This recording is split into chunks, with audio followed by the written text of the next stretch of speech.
रहीम की वर्तमान आयु उसकी पुत्री सविता की वर्तमान आयु की 5 गुना है। अब से 7 वर्ष बाद रहीम की आयु सविता की आयु की 3 गुनी होगी। तो रहीम की वर्तमान आयु क्या होगी, इसे क्वेश्चन में हमें यही फाइंड आउट करना है।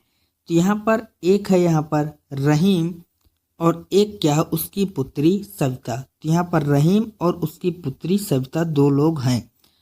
अब क्या है कि उसकी पुत्री सविता की वर्तमान आयु की 5 गुनी है रहीम की आयु।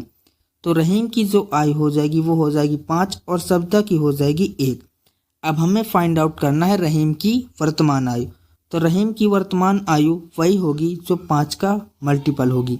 अब हमारे पास 4 ऑप्शन है और चारों के चारों ऑप्शन आपके 5 के मल्टीपल हैं। तो हमारा आंसर अभी नहीं आ रहा है। इसके बाद हम सेकंड स्टेटमेंट को पढ़ेंगे जो कि है अब से 7 वर्ष के बाद रहीम की आयु सविता की आयु की 3 गुनी होगी। यानी कि 7 वर्षों के बाद जो रहीम की आयु होगी वो सविता की आयु की 3 गुनी हो जाएगी। तो यहाँ पर कितना हो जाएगा 3:1। अब जो भी आंसर होगा, जो भी रहीम की वर्तमान आयु होगी वो होगी 3 का मल्टीपल, लेकिन 7 वर्षों के बाद। तो 7 और 7 यानी कि जो रहीम है और जो सविता है दोनों की आयु में हम 7 वर्ष यहाँ पर ऐड करेंगे। तो 45 में से यानी कि हम चारों ऑप्शनों को चेक करेंगे। तो सबसे पहले ऑप्शन नंबर ए में 7 को ऐड करेंगे, यानी कि 45 में 7 को ऐड करेंगे तो आ जाएगा 52।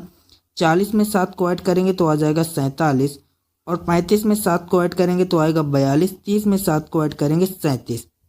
अब हमें क्या चेक करना है 3 का मल्टीपल। तो यहाँ पर सिर्फ एक ऑप्शन है जो 3 का मल्टीपल है, वो है 42। यानी कि ऑप्शन नंबर जो बी में 35 है यही आपका आंसर हो जाएगा।